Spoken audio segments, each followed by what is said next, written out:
Hey everybody, and welcome to our final chapter, chapter 15, which is on taste. This is the second chemical sense that we're going to be talking about, and I have made no secret that this is my favorite chapter. I love this, so thank you so much for coming this entire journey with me.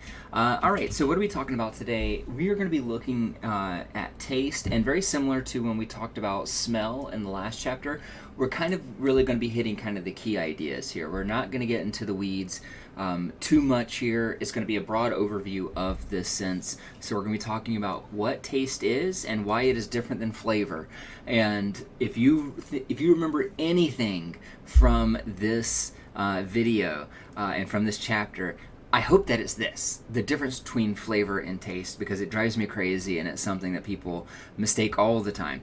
We're going to talk about the anatomy of taste, so what's going on your tongue. We're going to be talking about what's going on in your brain whenever you're tasting things.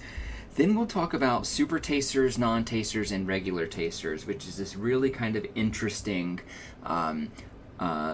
genetic differences that we have in how we taste things. We'll talk about what the basic tastes are, and then food preferences, and then we're done. Okay, so I got some fun videos for you here. Nothing that's going to be on the exam, though. You know, they're just kind of fun things. I particularly like this video, the fancy wine taste test, where this food channel on YouTube has somebody blinded tasting different wines and getting her reaction about it, and it's pretty fun. Okay, so let's just dive right into it. At the beginning of the semester, when we talked about the senses, I mentioned that there's more than just 5 senses, right? And we've talked about the 6th sense, which is vestibulation. And then we said there's maybe even more than that, right? It depends on how you define your terms here. And taste is one of those things where, and I don't know if this is maybe a generation gap, I don't know if you learn about this now, but at least whenever I was growing up, there were only 4 tastes, and that's all there was. Can you tell me what they are? So go ahead and give me one. Yes, okay, you in the back, you said sweet, that's right. What else? Yep, salty. Who else? Bitter. All right, and what's the last one? Does anybody remember what the last of the 4 were? Sour, yeah. So those are kind of the 4 big ones, right? That we have bitter, and we're going to go into depth about what each of these are in about 30 minutes. We got salty, sweet, and sour. Those are generally how we describe the tastes of food. But the 5th one is savoriness, or sometimes called umami. And savory is another one of those things where it's like, I feel like people just don't have a reliable, consistent definition for what savory means. So we'll talk about what that means in just a moment. But that is very widely it's not even a debate anymore in science. Like, savory is the 5th taste. Like, it is a taste. It's not just an opinion. It's not just the thing with Pluto. If y'all remember this, whenever it was like, is Pluto a planet or not? And it seems like some people say it is, some people say it's not, and whatever, and there's disagreement. This isn't one of those things. This is just settled law here about savoriness. But we might also have more than that, and we'll talk about that debate a little bit later about spiciness and fattiness and whether or not those are individual tastes as well. So when we talk about tastes, these are the tastes: bitterness, saltiness, sweetness, sourness, and savoriness. You'll sometimes hear this called umami. So if you've ever heard that phrase before, that's what that is. It's referring to savoriness. So you'll note that you don't see chicken here, right? Chicken is not a taste. You don't see the word lemon here, because lemon is not a taste. What else? You don't see chocolate on here, because chocolate is not a taste. These are the 5 taste categories, and everything else, whenever you bite into something, whenever I take a drink of this and I say, oh, that tastes like coffee, I am wrong. I am using that word incorrectly. This tastes bitter. It doesn't taste like coffee. The flavor is what tastes like coffee. So one way to think about this is that taste is what happens on your tongue. So taste is just what your taste buds are going to communicate to your brain. If you were to, like we did in the chapter 14 discussion activity, If you were to plug your nose while you're eating something, that is pure taste. That is just taste, because all you're getting is the bitter notes of that food. For example, coffee. Some people don't like that it's bitter, so plug your nose and drink coffee, and it's still really bitter, right? Just like if you were to crush up an aspirin and other kind of pills that you're supposed to swallow are typically extremely bitter. Try to plug your nose and crush up an aspirin and eat it. I guarantee it doesn't really work. And it's interesting though, because whenever you talk to someone on the street, you talk to your dorm, your suite mate, your roommate or whatever, and you tell them like, hey, plug your nose and taste this, and they'll tell you like, oh, I don't taste anything. What they really mean is they don't get the flavor of that. So when we talk about taste, what we're talking about is just what happens on our tongue. It doesn't have anything to do with our nose. And gustation, that is a word you see tossed around a lot. Gustation is oftentimes used as a synonym for taste, as a synonym for what happens on your tongue. But the distinction here is that gustation also can include your gut, because in your gut you also have receptors that detect bitterness and saltiness and sourness and things like that. And so gustation is about the whole system. Taste is about what happens on your tongue. And then finally we got flavor. Flavor is what happens when you combine smell and taste together. And so last chapter, when we were talking about anosmia, and when we were talking about COVID and how COVID makes people unable to smell anything, a lot of times people will say, oh, also, like when I got COVID, I couldn't taste anything. And it is now your duty. This is now your responsibility, because you know better now. Now you have to correct everybody in the world and say, actually, I'm sorry, that sounds like a rough time, but your taste was probably fine. It's just that you didn't have any flavor. So you know, if you have somebody who has COVID and they were to drink coffee, the coffee's still going to be bitter. If they were to suck on a lemon, the lemon is still going to be very sour. But they wouldn't say that it tastes like coffee. They wouldn't say that it tastes like lemons, just that it's disgusting probably. So why does this happen? Is because whenever we breathe out, when we are exhaling, what happens is that a lot of the molecules that are in your mouth and are recently swallowed, that is going to, those particles, those odorants, are now going to be breathed out, which means that a lot of retronasal receptors in the olfactory epithelium and all that are happening together. And because they happen together, this taste, this smell sensation, we combine them. So really, in a way,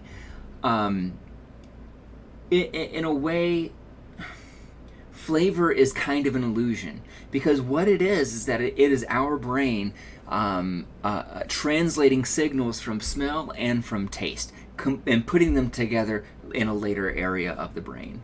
And so flavor is very complicated.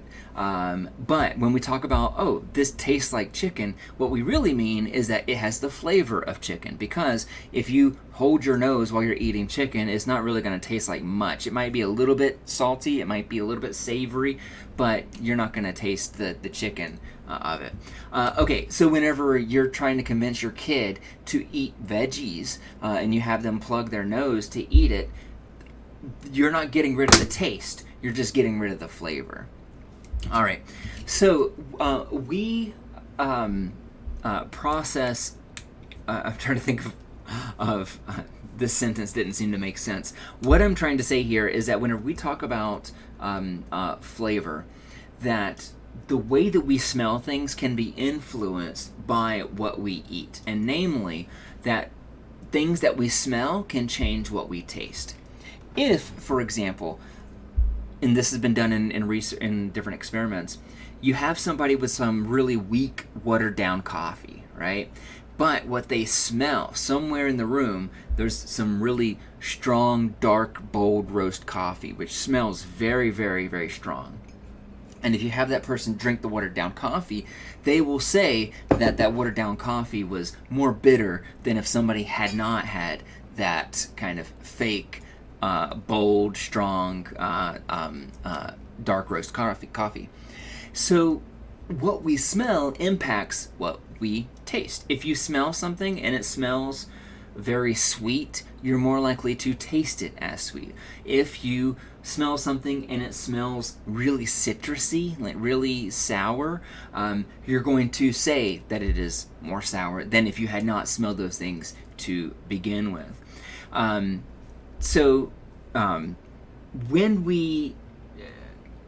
When we talk about this relationship between taste and smell, is very, very complicated. It's not just that the two of them together create flavor, it's that smell can actually change our perception of what it is that we are tasting. And it doesn't really seem to work in the opposite direction. It doesn't really seem to work where if you were to have a really strong, bold roast coffee and somebody drinks that, then they now say that the smell is stronger than what they would normally perceive. That it doesn't work that way. There have been there's only a handful of papers that I've read where people have found effects like that, but they're very, very small effects. And if I remember correctly, I think that this was John Prescott's work in the 90s, and he was dealing with strawberries. Basically it was like he had people, how did it go? Try ripe versus unripe strawberries, and depending on which of the two they got, and they controlled for color and all that, depending on which one they got, their ratings of how strong the smell was different. And it was, again, only very slight differences here, so it doesn't really seem to work in the opposite direction. And I'm not saying that John Prescott did anything wrong. I think he's a great researcher. But the effects, if they do exist, are very small. Okay, so let's talk about anatomy. So we know that it happens on the tongue, right? You know this because you can't take a lemon and put it on your elbow and taste it. You can't put it on your face and taste it. You know that the only place you can taste it is in your mouth. And essentially that these work by receptors that are embedded in our taste buds. They are going to be sensitive to specific kinds of chemicals. And whenever they engage with, when they connect with one of those chemicals, they are going to fire an action potential, and the whole thing happens exactly like what you would expect, because you've been taking this class for 15 chapters now, and you kind of get the gist that the transduction process works because you have some cells, these neurons in your tongue, that whenever they experience an objective physical stimulus, they're going to turn that into something that our brain can understand, which is action potentials. And remember, action potentials are either faster than, slower than, the rate of firing from action potentials is either faster, slower, or the same. And that's the language that our brain understands. I just have to say that phrase once a video, right? And so while you're navigating through the book, you're going to see this phrase papillae a lot. The papillae, those are the bumps on your tongue, and it's inside of those bumps that we have the taste buds and the taste receptors. From our tongue, we're going to have cranial nerves that go from our tongue up to our brain. Those cranial nerves they serve the exact same purpose as the olfactory nerve, as the optic nerve, and as the auditory nerve. In other words, they are a collection of a collection of axons, which are part of neurons, but it's a collection of axons that extend so that the signals on your tongue can work their way to the rest of the brain. Okay, so let's take a quick look at the tongue map. Some of you may have seen this before, where and this was, I feel like now in culinary circles, like in culinary schools, they don't teach this anymore, but I think for a long time they did, and it's not true, where the idea, and I think this dates back to the 70s, some textbook published something like this and it was wrong, and then it just never went away. But the idea about a tongue map is that on your tongue, you have different concentrations of different receptors. And so in the back, you have bitter, so they have your receptors for bitter taste are back here. For sour, it's on the sides here. For salty, it's here. And then for sweetness, it's right here on the tip. But whenever people have actually looked at this, that's not true. Whenever we've dissected tongues, we find that that is not actually what's happening in people's mouths. So if you hear anybody talk about this, if you hear Chef Gordon Ramsay talk about this, then you know that maybe he's a celebrity, not a scientist. Okay, so, and Chef Ramsay, if you were watching, I deeply apologize for what I just said. I know that Hell's Kitchen, your brilliant Emmy-winning television show, has now moved to one of the casinos in Connecticut, and we thank you for your patronage and hope that you enjoy our humble state. All right, anyways, we have different kinds of papillae. Remember, the papillae are the structures, they are the bumps. They don't necessarily have to have taste receptors in them, but we have different kinds of papillae. So the first that we'll talk about is the filiform papillae. The filiform papillae, those are just going to be kind of spread out throughout your tongue. They're very small, they look kind of bumpy, but they don't actually have any taste receptors in there. So there's no body home, really. So they're just actually there. I think people suspect that they're there for texture reasons, because we're not able to actually taste them. The fungiform papillae, those are going to be on the edges of your tongue, specifically on the tip, and they're going to be kind of these mushroom-looking things.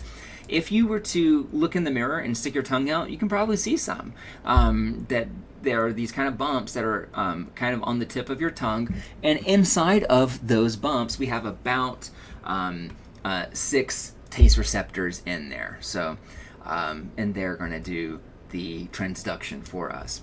We got the foliate papillae. The foliate papillae, those are going to be in towards the back of your tongue, like underneath almost. They look kind of like, I always think they look kind of like gills almost, to be honest with you, but they look kind of like these little slots or like little indentations.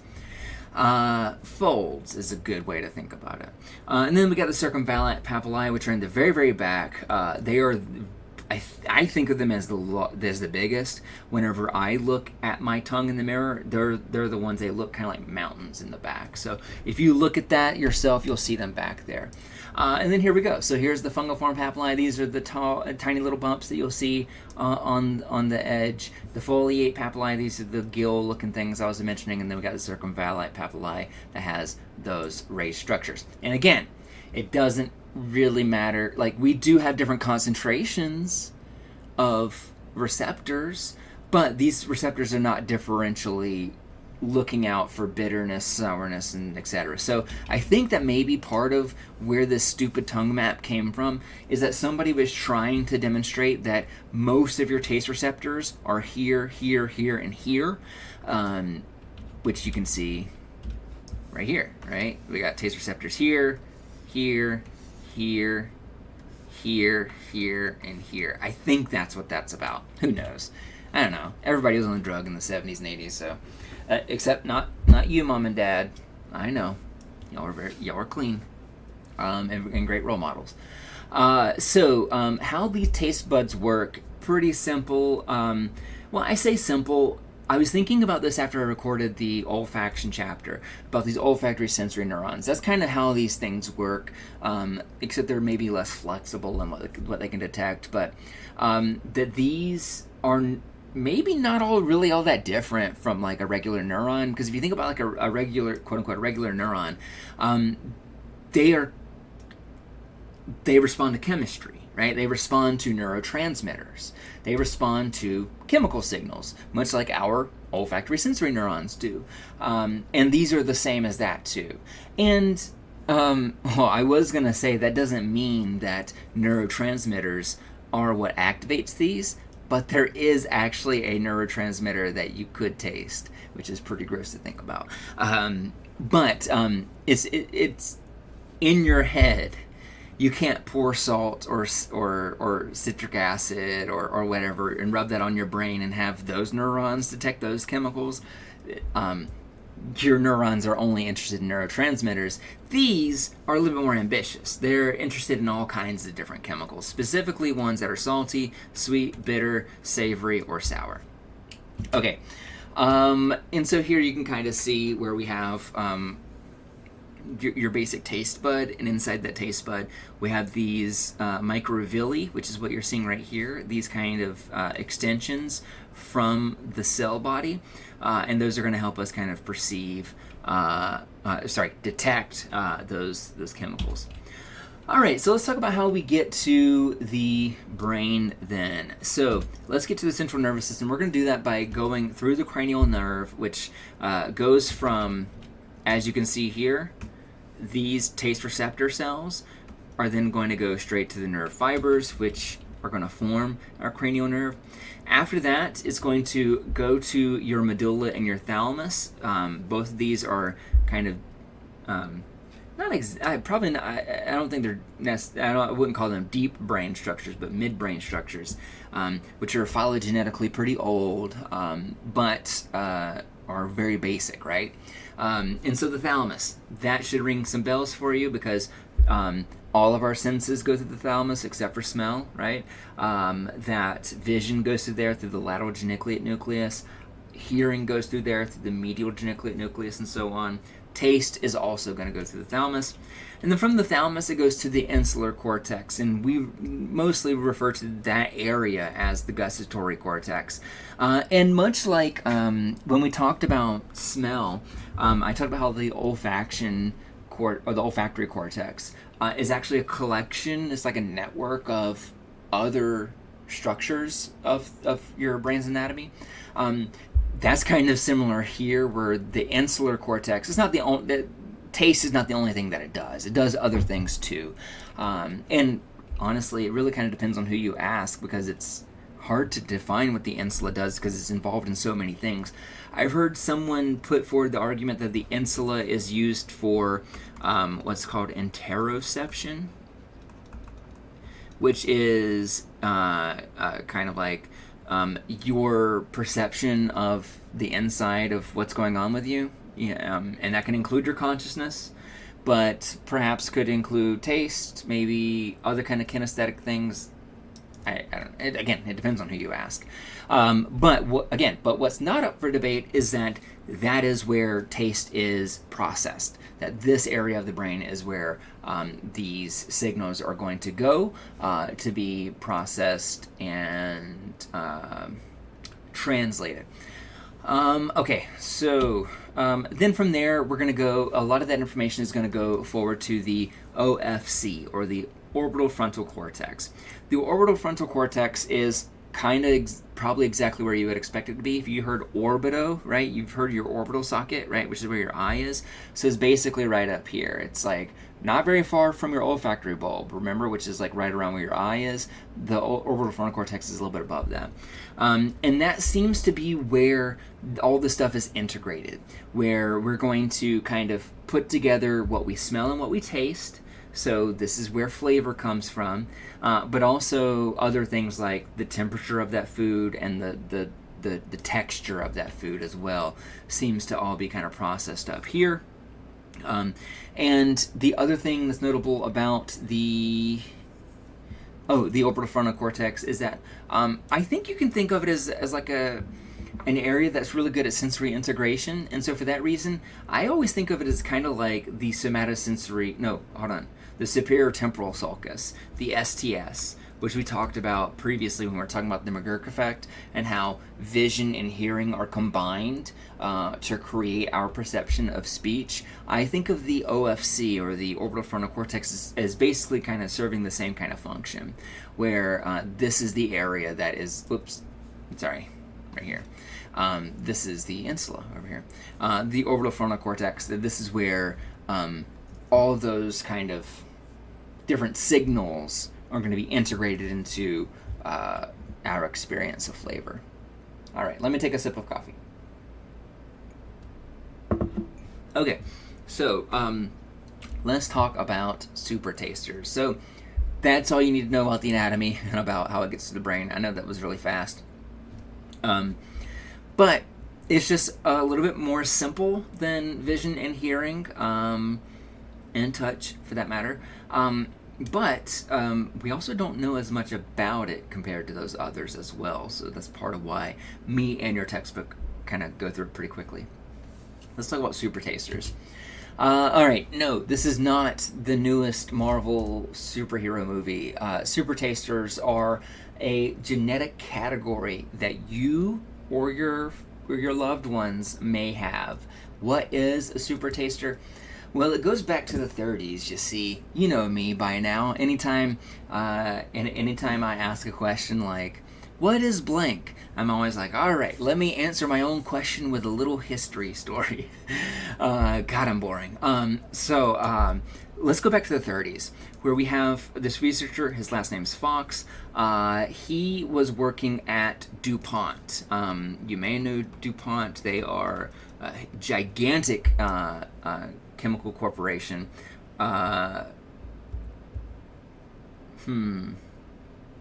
I haven't looked. I'm sure their Wikipedia article on the DuPont Corporation probably has a link just for controversies, and then in those controversies, I bet it has categories of controversies. So I'm not going to get into that, or their stuff with pollution and whatever. But Fox was working with them, and he was working specifically with something called phenylethylcarbamide, or PTC. And like all great scientists, he tasted his own work. No, I'm kidding. But he did taste some PTC and found it to be extremely bitter. And someone else tried it, had the exact opposite reaction, could barely taste it. And that really kind of started this whole kind of conversation about genetic differences in taste, because ultimately what they would find from this kind of weird accident late night at the laboratory tasting chemicals at the DuPont Corporation, what they found is that there are differences in how we perceive this taste. That some of us perceive it as really, really strong, some of us perceive it as not strong at all, and then most people actually kind of fall in the middle, where they're like, okay, this is kind of unpleasant, but it doesn't really taste like much. And that got people kind of, asking why. Why is that? And long story short, they found out that it's a genetic thing. That one of the phenotypes for this specific kind of genetic code is that some individuals will perceive it as extremely aversive, while for most people it's not that big a deal. These days, people use propylthiouracil, which is mostly just referred to as prop.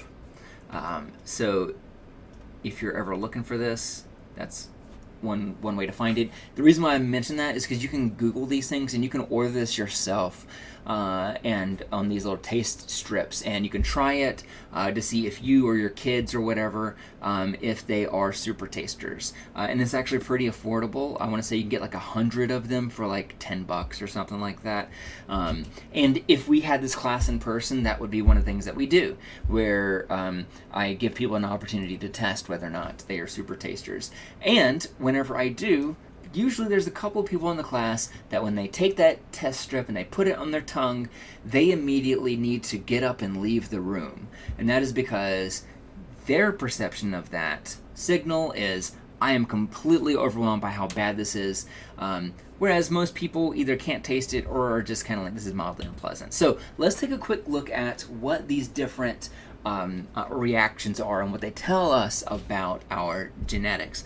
So let's say that the first group, this is a group that I belong in, that whenever I put that test strip on my tongue, I don't really taste anything at all.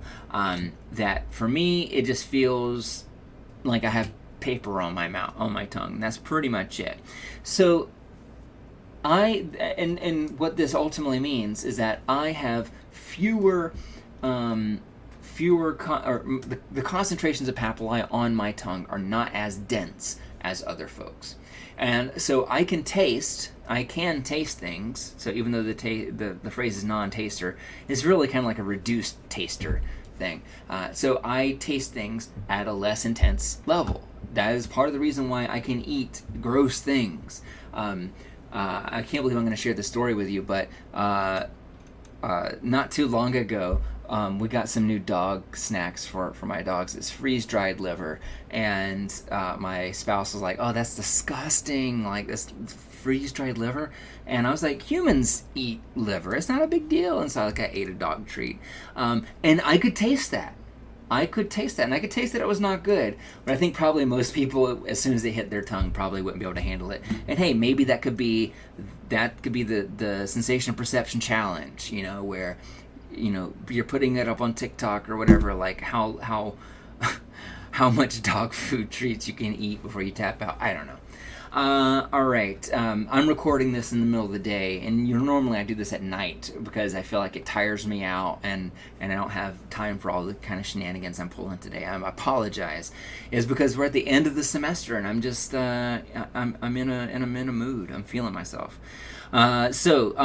Individuals that are non-tasters are attracted to really intense foods, strong foods, spicy foods. And are generally not picky eaters. I have the phrase exotic here, and what I mean by that is that generally speaking, people who are non-tasters like to experiment. They like to kind of try things they haven't tried before, so they will try all these different kind of cuisines from around the world because they can't really taste things. And for people who are very sensitive to taste, if all you've ever eaten your entire life is just American food, it can be quite a shock to have to have Indian food, to have Japanese food, to have Korean food, to have Ethiopian food, right? Like, whereas non-tasters are just kind of like, yeah, whatever, this is, not that intense. Okay, most people are going to fall into this category, the I can taste this category. And so whenever they put this on their tongue, they will say that it tastes about as intense as the smell of frying bacon, which is to say that you can smell it when it's in the room. It's not that big a deal. You can ignore it if you have to.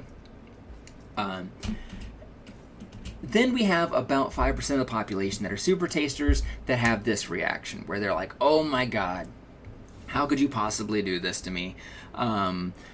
My spouse is a super taster, and more than 10 years ago, when we were in graduate school, I bought some of these taste papers. This is before I even taught sensation perception. That's just because I was a nerd, and I loved taste, and I loved, this is always the chapter I've always been most interested in. Even back when I was in college, this was my favorite chapter in sensation perception.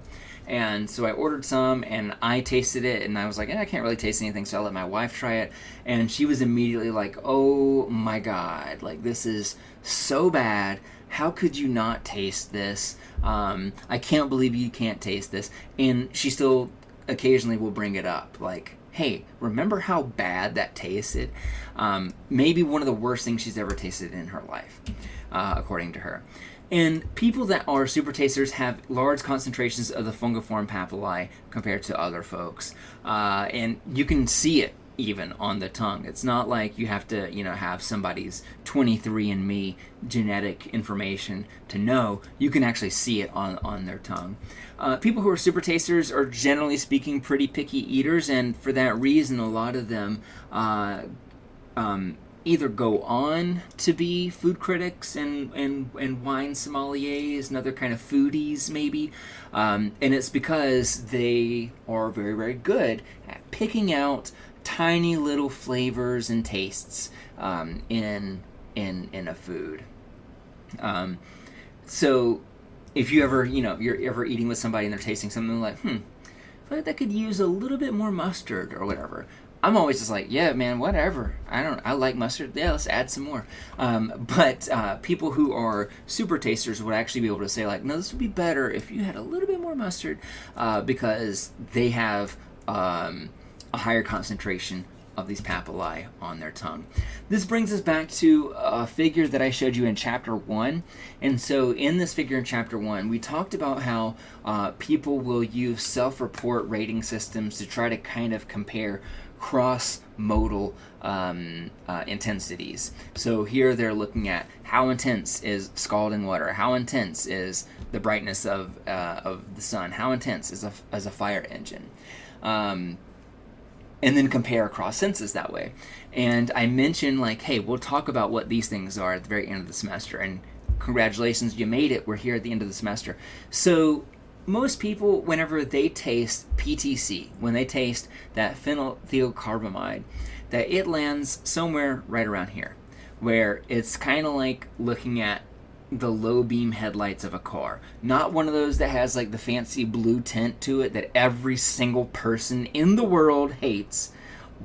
Stop doing that. Knock it off, Mercedes or whoever. It is not good. Is not good for the environment. It's bad for wildlife. It's bad for other drivers. And it turns out it's not even that good at helping people see things whenever they're driving, but it does increase their confidence in that what they're seeing is more clear. And so it's not actually helping anybody. It's just blinding bobcats. PTC is about that intense for most people. For people like me, PTC tastes about as strong as the ticking sound of a watch, which is to say barely noticeable, right? And then for people who are super tasters, it is so intense that it's more intense than looking into the sun. So think about that. Like if you look into the sun, you can look at it for just a couple of seconds before you feel like you have to pull away, right? This is worse than that. So it's more intense than that. It's not as bad as the strongest pain you've ever felt. It's not as bad as the loudest sound you can imagine, but it's up there. That's how big it is, or how intense it is.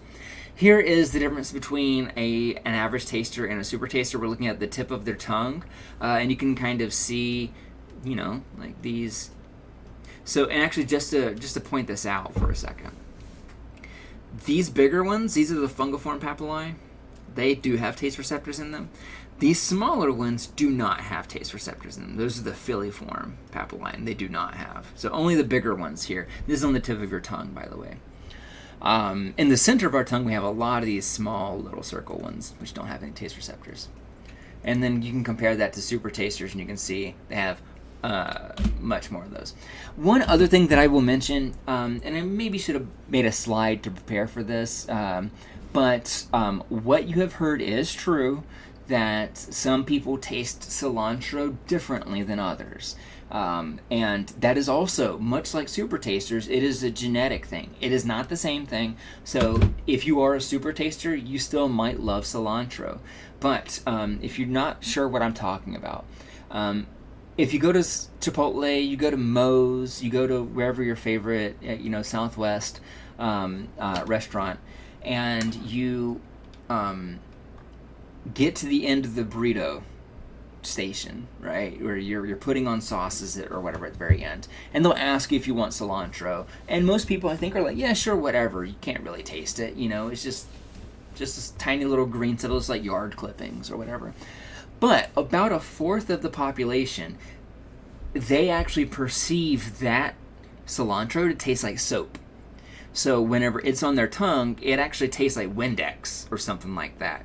Like it's extremely bad and extremely intense, which is so interesting because like for most people, like I put it on mine and I can kind of taste it, maybe a little bit. It's almost like scallions, like it just adds a little bit of a pop to it, but nothing really. But for about a quarter of the population, that is extremely intense. And that is something that has a genetic origin. And there's probably many other tastes that are like that too, where some of us perceive it one way, some of us perceive it a dramatically different way because of genetics, but maybe we just don't know what they are or how prevalent those differences are yet.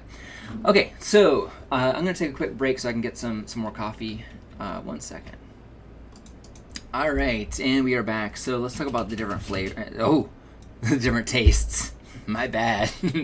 All right. So let's talk about the different tastes. I almost said flavor. How embarrassing would that have been? So what defines these as 5 flavors? I mentioned that I made a big deal about how like savoriness is its own. I think I said flavor again. It's so embarrassing. So what makes these their own taste? I mentioned that savoriness is its own taste and that it's not a matter of debate. Well, who says? Like, what are the criteria? Generally speaking, the criteria is that we need taste receptor cells that specifically detect this chemical component.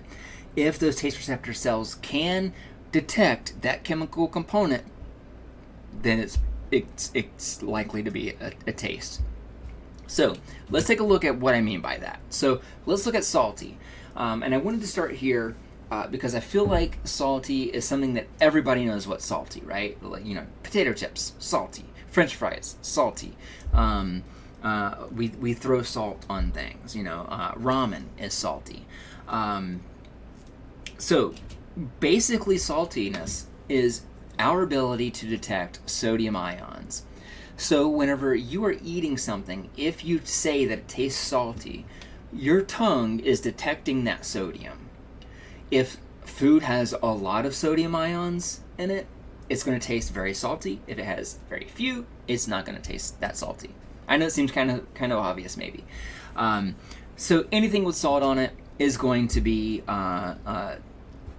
perceived as salty. And the interesting thing about saltiness is that it changes over time. And there's a good chance you may have seen this before. Like my grandparents love adding a lot of salt and pepper to their food, specifically salt. And so this, what we're going to be looking at here, can change over time. We see this with saltiness. And even early experiences in your developmental periods growing up can change how much you prefer salt. If you don't have any whenever you're growing up, I knew a kid who his mom wouldn't let him eat any French fries and couldn't eat any potato chips, stuff like that, because she wanted him to grow up and be healthy. But the interesting thing about that is that if you grow up and you do not have a lot of salt, that when you get old, you're going to be extremely fond of it whenever you're older, because essentially your body has grown up, been like, hey, if I can come around some salt, I need to make sure that I eat it, because otherwise I'm not getting a lot of this in my system, and we need that chloride and sodium to survive. And so your body is then becomes wired to want salt. And so my buddy that wasn't allowed to eat French fries, wasn't allowed to eat potato chips, I'm sure now he's probably obsessed with salt and has it on everything, because when he was growing up, he wasn't allowed to have it. But we also see that over time, if you were to right now stop putting a lot of salt in your food, that will increase your sensitivity to those salty foods. So if you were to go on a low sodium diet, that you'd be much better now, or 6 months into your diet, at detecting salt compared to somebody like me, who kind of has maybe a high sodium diet, I guess. Is that true? I don't know. I think I'm probably about average. But people that have high sodium diets aren't as able to detect it, and they usually will need to add more so they can taste it, which means that their sodium diet is an even higher sodium diet, which means that their sensitivity keeps getting lower, and it's this weird feedback loop. Okay, so sourness. Sourness is the detection of a possible acid. What we mean by that is any kind of chemical that is acidic is going to register on our tongues as sour. So think about lemons, for example. Think about oranges. Those are sour fruits, right? And the reason why they are sour is because they that citrus is what makes it sour, is the citric acid. But we see this is true for other things like hydrochloric acid. You should not drink that. It would probably melt your tongue. But in the moment before it melted your tongue, you would taste it as being very sour. Carbonic acid, any kind of acid, like lactic acid. So if you take curdled milk and I was going to say drink curdled milk, but maybe you have to eat it because it's so curdled. It's going to be very sour. And that's because it has a high concentration of acid in it now. These can cause damage to the enamel on your teeth in high concentrations, and also the linings of your stomach wall, and also on your tongue and in your mouth. A lot of the sour stuff is dangerous in high concentrations because it is acidic, because it is a freaking acid. I always think about sour Skittles. I don't know if you've messed with sour Skittles. I love sour Skittles, But I can only eat one bag of sour Skittles where I have to like take a month off almost, because that sour dust on it just tears your mouth up. It makes it so raw and so sore, and it's because that dust is just acidic, and if you don't wash your mouth out after you eat this stuff, that acid is just sitting in your mouth, not causing long-term damage, but is going to make it much more tender than it would be otherwise. Sweetness. Sweetness is the detection of sugar. So your ability to detect glucose, fructose, and sucrose, those are all sugars, and if you were to put any of that on your tongue, you would recognize it as sweet. And so light chocolate has glucose in it, or I don't know, probably sucrose now. And so we perceive it as sweet. Strawberries, so certain kinds of fruits will have a lot of fructose in it, and we register that as sweet as well. Artificial sugars are a little bit tricky here, though. So artificial sugars like aspartame and what is the Splenda one? There's aspartame, and there is. Give me 1 second. Okay, sorry about that. It's sucralose. Sucralose, which is not a real sugar. I went and grabbed a Splenda packet, and it doesn't even have it on the active ingredients. It doesn't have any kind of nutritional information, just as an artificial sweetener. So the interesting thing about this, the way that aspartame and sucralose and stevia and all these other things work, is that essentially they trick your tongue into being recognized as a sugar, which seems nice, right? How awesome is that? That our tongue recognizes it, detects it as sugar, but it doesn't store like fat. It doesn't store like other kinds of complex carbohydrates, or maybe simple. I don't remember if it's simple or complex. So it seems like a win, right? That seems great. That seems awesome. But the issue is that if your body thinks that it's getting a lot of this sugar, then what happens is that your pancreas is going to develop a lot of insulin as a result, because it thinks like, oh, you just had a bunch of sugar intake. We need to offset that with this insulin so we can break that down. And then your body has too much insulin. Your pancreas gets overworked when it shouldn't be working, and then you might develop diabetes. And so be careful with artificial sweeteners. I'm not somebody who's generally anti-artificial sweetener, by the way. I drink Coke Zero. And Coke, if you are listening, I would love to be a sponsor, and if you would endorse me and give me free Coke Zero. So I'm not trying to, be like a purist and say like you shouldn't have any of that stuff, but be careful. Do it in moderation, because even if it is 0 calorie, it does still have a meaningful effect on your body and on your metabolism. Let's talk about savory now. I feel like this is maybe one of the least understood by the public, right? So umami, or savory. And it's the detection of glutamate. So what we are detecting whenever we are tasting something as savory is we are detecting the glutamatergic properties of that stimulus. And it is sometimes, often maybe sometimes even more than savory, depending on who you're talking to. It's called umami because it was widely used and discussed in Japan way before it was in North America. And in Japanese, my understanding at least, is that umami means good taste. And hey, they ain't lying, it is good. Glutamate you're going to find in MSG. MSG in the 90s was like the boogeyman for tastes, where a lot of people were scared of it and thought that they were allergic to it. And the reason for that is complicated, has a little bit to do with xenophobia, and especially in the 80s and 90s, like there was a lot of that going on. If you watch, actually, I don't know, hasn't necessarily gone away, but you know what I mean, that basically people were very skeptical about Chinese food and Japanese food, and people would go to Chinese restaurants and eat a lot and then feel really bad afterwards, and they would blame it on the MSG. They wouldn't blame it on the fact that they ate way too much rice and it expanded in their stomach and made them feel sick, which is usually what was happening. And one of the head researchers who studied this actually did have an MSG allergy. And when he wrote about it, really kind of scared everybody, because now a lot of people were like, wait a second, if I felt bad after I ate that huge meal, that succulent Chinese meal, that is going to, after eating all that, now I feel bloated, it must be because I'm allergic. That's not really what happened.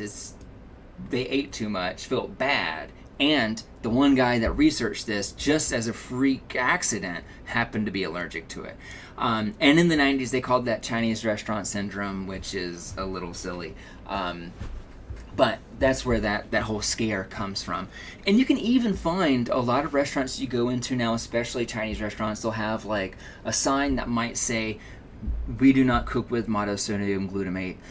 And I have to be honest, I think that they're not being honest about that. I think almost everybody cooks with MSG because MSG is awesome. MSG makes food good. If you don't believe me, you can go to the restaurant, you can go to Stop and Shop, you can go to Big Y, you can go to your favorite grocery store, and you can buy it with all the other seasonings. It's not like it's the people who are scared of the stuff act like it's some kind of, like chemical you got to buy at a pharmacy or whatever, but no, it's literally right there with the salt. And if you get some, for $3 or whatever, throw it on some scrambled eggs while you're whisking together your eggs. Throw in some of that MSG, cook your scrambled eggs, and you'll notice a difference. It's really, really good. And if you're wondering, well, what does savoriness mean? What does it talk about? I probably should have answered that earlier. I should have answered that 5 minutes ago before I told you the story about the researcher that was allergic to MSG. Savoriness is a really kind of like meat-based, kind of protein-rich type of taste. So you get it in soy sauce. There's a combination of things going on in soy sauce. You got soy. You got the glutamate savoriness of it, but you also have it's usually very high sodium too, so it's also very salty. Meat-based broths. So my favorite example of a savory taste is if you get some ramen, like the beef ramen, you got your little flavor enhancer pack, where after you finish boiling the noodles, you got that packet and you dump it in there, and that's what makes it taste like beef.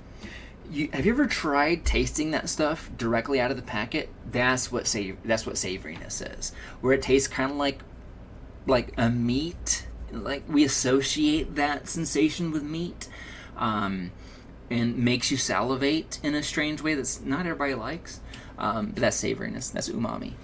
And then finally we got bitterness, and bitterness is the detection of possible poison. So it's anything that in large concentrations could be very toxic for us. So I'm just going to stick with coffee, for example. So coffee is very bitter. Well, why is it? Well, am I saying that coffee could be a poison? I hope not, because I drink it all the time, right? Every single time I've recorded one of these videos, I got coffee. If I were to drink too much coffee, it could be poisonous for me. And in fact, why? Because caffeine.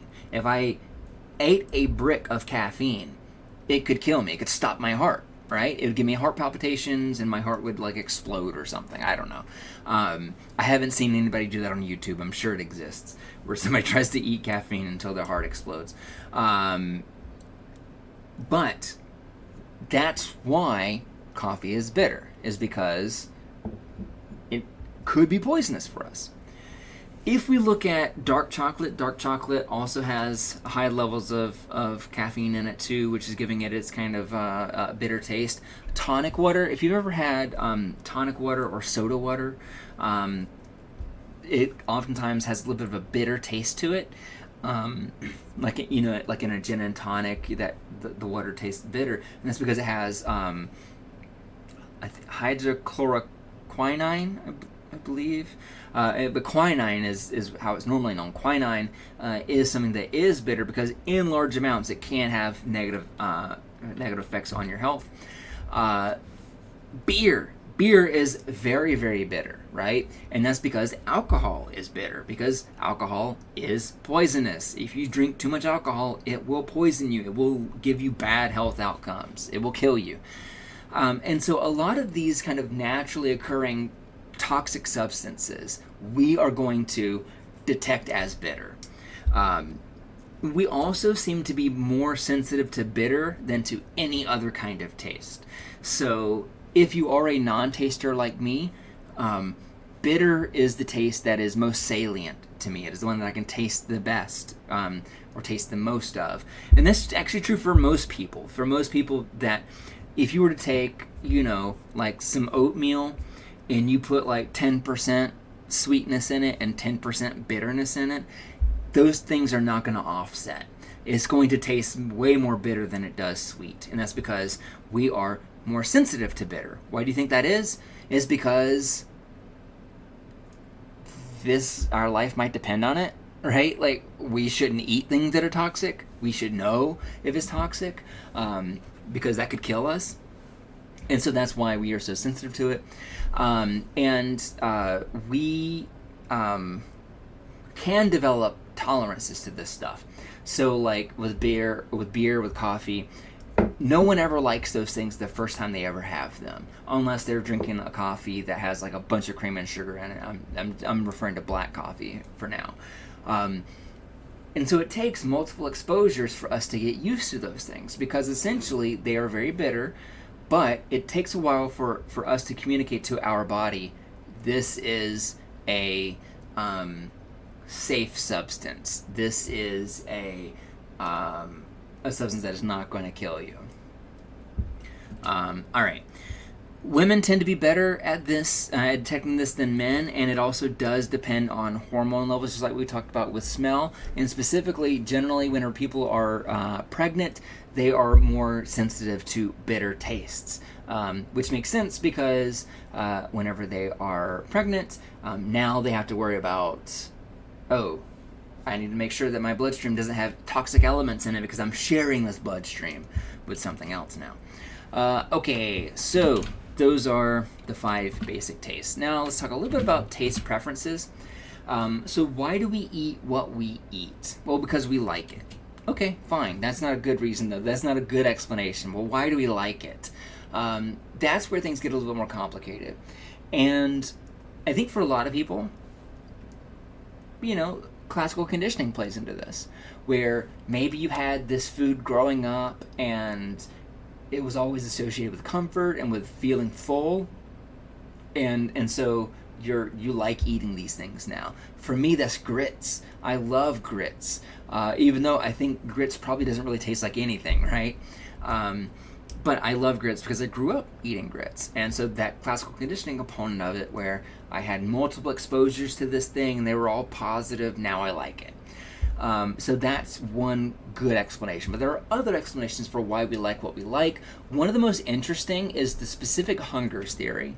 The specific hungers theory is this idea that whenever you don't have a certain kind of substance, let's say that you don't have any fruit for a while, so you don't have any citrus, you don't have any vitamin C or vitamin A or whatever, you might start feeling after a while like, man, I could really, I'd love an apple or an orange. I'd love, some strawberries or some grapes or whatever. And specific hungers theory says, well, the reason why you're craving that is because your body is missing it, and your body is now trying to get you to eat more of it so that it can have more of it. So if you've ever craved a very specific food, maybe you've craved some kind of meat, it could be your body perceiving itself to be lacking in some kind of nutrient that is in that. There's some good evidence for this, which is like when we talked about with salty foods, that if you are deprived of salt, if you were going on a no sodium diet, you're going to be really craving salty foods. If you don't have sweets for a while, you're going to start craving a nice dessert. I feel this quite a bit because I don't eat a lot of desserts, and there will be some times where after dinner I'm just like, oh man, I could really go for a cookie or something right now. And that probably means that my body doesn't have the levels of sugar that it's accustomed to getting. And so we are perceiving that as a lack of some kind of nutrient in that sweetness. Maybe it's glucose or whatever. But there are other things that show that maybe there's more to it than just this. And that's because there are other kinds of vitamins and other nutrients that we don't normally come across, that we don't seem to have the same kind of cravings for. So like if your body needs magnesium or needs iron or something like that, if you're anemic,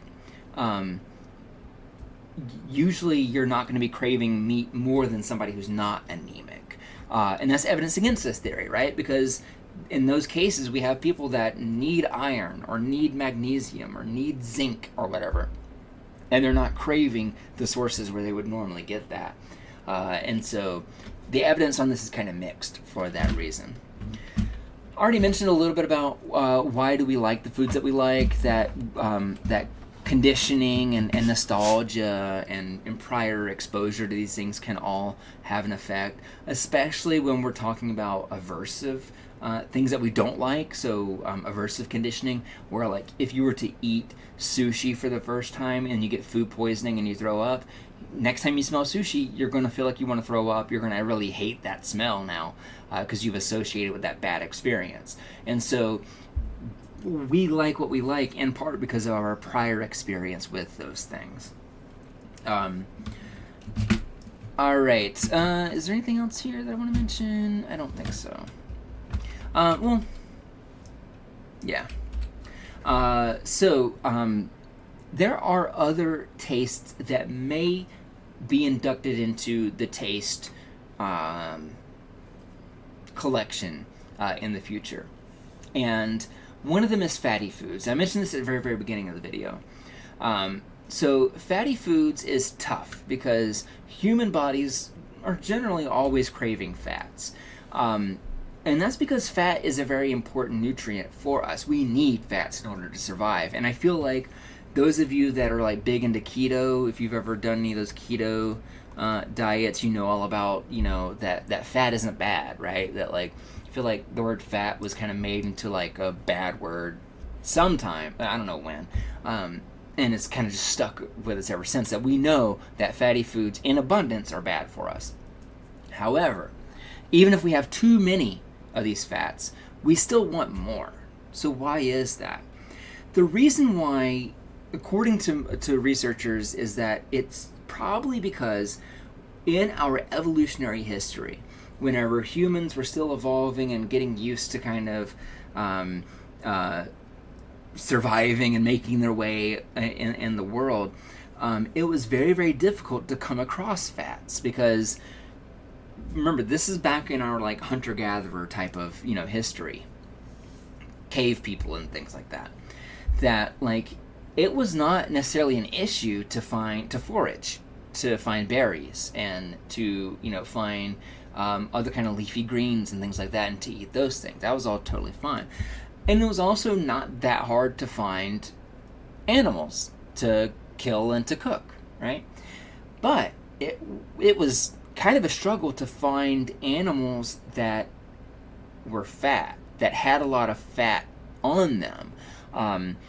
Think about it, right? Like most wild animals that you see are pretty lean, they're pretty skinny, unless they are being fed by humans. And so fat was very hard to come by in our evolutionary past. And so researchers suspect that it's that our brains are just constantly wired to be like, if there's fat, we need it, because fat is important and we don't know the next time we're going to come across fat again.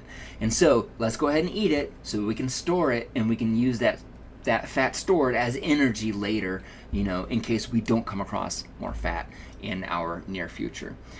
Fat molecules are really kind of oily, and you probably know that, if you've had like bacon grease or something like that, right? That it's very kind of creamy and viscous and slick. And there has been some evidence that tongues might be able to detect that kind of oily, creamy taste that fat molecule. Not that our tongue can feel the cream of it or feel the viscosity or feel the oiliness, but that the taste receptors are detecting something specific to the fat molecule. And this has mostly been demonstrated so far with rats. I have seen some preliminary evidence for humans that suggests that humans have the same kind of receptors that are sensitive to this stuff, but we do know that rats have it. And so it seems very strange, like, why would rats have this but not humans? Given that we're mammals, and otherwise have very similar kind of gustatory systems. So, it could be, within 10 years, maybe we agree that, hey, fat is a taste as well. That fatty is just as much a taste as salty or sweet or sour or bitter or savory. I mentioned at the very beginning of the video as well that when we're talking about gustation, that gustation is also referring to receptors in your gut, and that the receptors in your gut can detect fat, or at least respond differentially whenever they detect fat molecules, which is also further evidence that fat may be kind of the sixth basic taste. But what about spicy foods? Spicy is a little bit tougher. This one's a little bit less clear cut. So for spicy foods, basically, this is something that comes with, it could be because of genetic differences, where if you're a super taster, you're going to be more sensitive to spicy foods than to non-tasters. It could also be based on prior experience. People who eat a lot of spicy foods, or then they habituate to that, they tolerate it better and they seek out spicier and spicier foods. And people who don't eat spicy foods are very sensitive to it. So it could be prior exposure, and it could also be social influence. It seems like only humans really like spicy foods. As far as I know, other mammals might occasionally eat spicy foods, but it's usually because maybe they've seen somebody else eat the spicy food or something like that. But it's not the case that your dog does not want you to add red hot sauce to buffalo wing, to their dog food.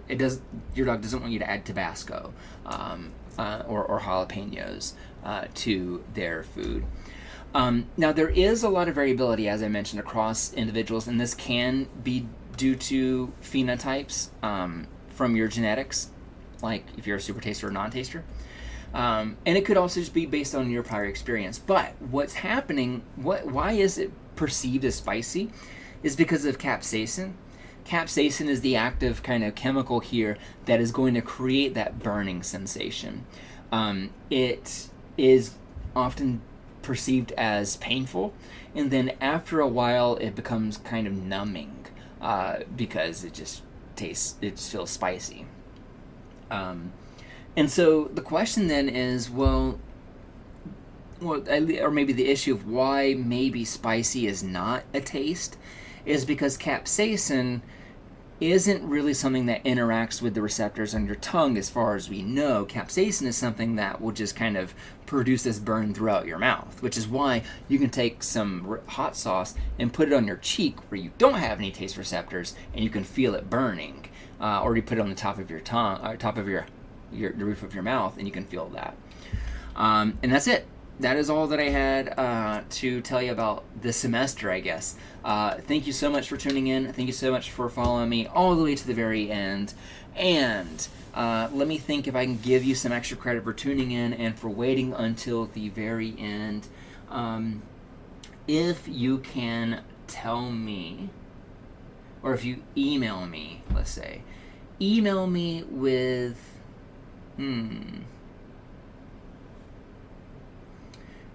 what is your favorite bitter food? So you email me with that, and I'll give you 2 points of extra credit on the final. And you have to do that before the day of the final, before the final is due. You can't do it weeks later. You can't do it after I've already submitted grades to the registrar. But yeah, email me. Let me know what your favorite bitter food is, and that way I can see that you're applying this knowledge. and I'm happy to give you extra credit for that. Those of you that are not in this class, sometimes people find these videos, I don't know how, and you watch them. Thank you also for hanging out and for joining us in my class on this journey. If you ever have any questions, you can email me at tdaniel@westfield, and I'd be happy to talk with you about whatever kind of questions you might have about sensation and perception. So that is my email, tdaniel@westfield.ma.edu. For everybody else, thank you so much for watching, and I will see you later. Bye.